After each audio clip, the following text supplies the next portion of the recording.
ইরানের সাথে ট্রাম্পের যুদ্ধবিরতি বৃদ্ধির পর সর্বশেষ খবরে মার্কিন ইরান আলোচনার সম্ভাবনা প্রসঙ্গে ইসলামাবাদ থেকে সরাসরি যুক্ত হচ্ছেন এশিয়া ওয়ান ব্যুরো প্রধান আনাস মালিক। আনাস, পাকিস্তানের অনুরোধে মার্কিন প্রেসিডেন্ট ডোনাল্ড ট্রাম্প ইরানের সাথে যুদ্ধবিরতি বাড়িয়েছেন। সেখানকার বর্তমান পরিস্থিতি কি এবং আলোচনা কি গতি পাচ্ছে নাকি এখনো অনিশ্চয়তার মুখে রয়েছে? আসলে চারপাশে অনিশ্চয়তা রয়েছে, এটি একটা বাধার মুখে পড়েছে।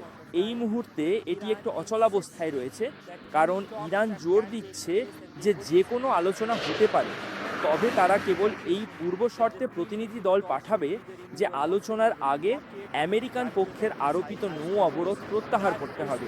বর্তমানে এটি আসলে সেই প্রধান বাধা হিসেবে দেখা দিচ্ছে। গতরাতে পাকিস্তানের প্রধানমন্ত্রী শাহবাজ শরীফ, পাকিস্তানের সেনাপ্রধান ফিল্ড মার্শাল সৈয়দ আসিম মুনির, পাকিস্তানের জাতীয় নিরাপত্তা উপদেষ্টা লেফটেন্যান্ট জেনারেল আসিম মালিক এবং পাকিস্তানের উপপ্রধান ও পররাষ্ট্রমন্ত্রী সেনেটর মোহাম্মদ ইসাহাক ডার, তারা সবাই আলোচনা চালিয়ে যাওয়া নিশ্চিত করতে সেই প্রচেষ্টায় জড়িত ছিলেন। বরং আলোচনা চালিয়ে যাওয়া উচিত এবং তারা সেদিকেই মনোনিবেশ করছিলেন। কিন্তু শেষ পর্যন্ত তারা যা অর্জন করেছেন তা হলো যুদ্ধবিরতির মেয়াদ বৃদ্ধি। এখনও পর্দার আড়ালে যোগাযোগ অব্যাহত রয়েছে। আশা করা হচ্ছে যে মার্কিন অগ্রগামী দল এখনও ইসলামাবাদে থাকায় আলোচনার আশা এখনও ম্লান হয়ে যায়নি।